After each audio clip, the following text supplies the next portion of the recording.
So joining me now is Kat Henry, Ms. Great Britain. Hi. Oh, and she's got the crown and the sash. I love it. Love it. It's a pretty cool crown. Let me just tell people, you can actually watch on YouTube or Twitter. You can download the Talk Radio TV app and see Kat in all her glory. Now, you know, initially I saw this headline. I just thought, yeah. And then I started reading your backstory and what you've been through. So first of all, congratulations, Kat. But tell me who little girl Kat was. I grew up in Croydon, a single parent family. My mum and dad obviously divorced when I was quite young. I went through quite a lot as a young child. I was actually sexually assaulted by somebody who I trusted. I was bullied as a child because of my weight and because of the way I looked. I was born with a calcium deficiency, which would mean that I could eat something as soft as a banana and my teeth would break. So I spent a lot of my young teens and my early childhood with broken teeth, like gaps in my teeth, severe decay. I'd live with like abscesses and stuff, and I'd always be in pain. So as a young teen, I actually developed an addiction to over-the-counter pain medication to try and subside the pain that I was always in. I actually fell pregnant at the age of 16, which, as you guys know, when you become pregnant, the baby takes all of your calcium, and my teeth just deteriorated. So I spent a lot of my adult life talking behind my hand, laughing, smiling behind my hand. I had no self-confidence at all. No self-worth, didn't have any belief that I was capable of doing or achieving anything in life.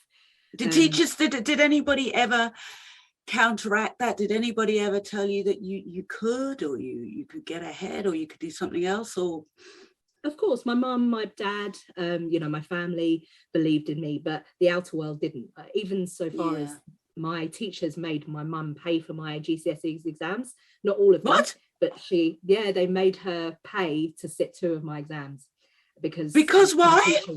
Because she was adamant that I would not pass, and I did. I came out. It was actually one of my highest GCSEs. Oh wow!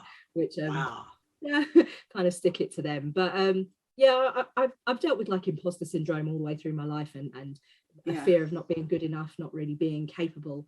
And it's been a battle. And did it affect? It must have affected your mental health and your mood, because at your teens especially, it's when you're discovering who you are. You start dating, you know, and if you feel that you're unlovable, when the first person that comes along that shows you, you know, you get your heart broken a lot, because you take love wherever you can.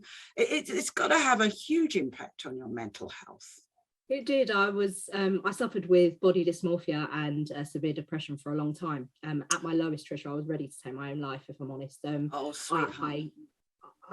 suffered for a long time, and a lot of people didn't really understand, because I had quite a confident exterior, but underneath I was absolutely broken. And I actually fell pregnant when I was 16, and during my pregnancy I went up from a UK dress size 12 to a 28 just through pregnancy. I doubled my dress size. Did you eat? Was part of your, well, especially if you've got trouble with your teeth, you're pregnant at 16, again at the time when you feel you should be, I don't know, your wings, you should be flying away and everything. That's a hell of a lot to deal with. And I struggled for a long time. If it wasn't for the NHS and the fantastic counselling services and the doctors to actually listen to me and actually take notice of the fact that I was at rock bottom, I would not be standing here today.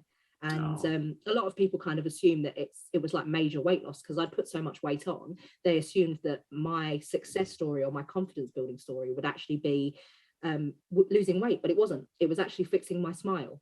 So when I went back to the dentist and finally got over my biggest fear of dental work, I actually had my smile rebuilt, and that was the catalyst for change for me. It gave me the confidence to take my first modelling job. It gave me the confidence to apply for my first pageant, and here I am standing. Yes, I have won this fantastic title, but I think my story speaks for itself.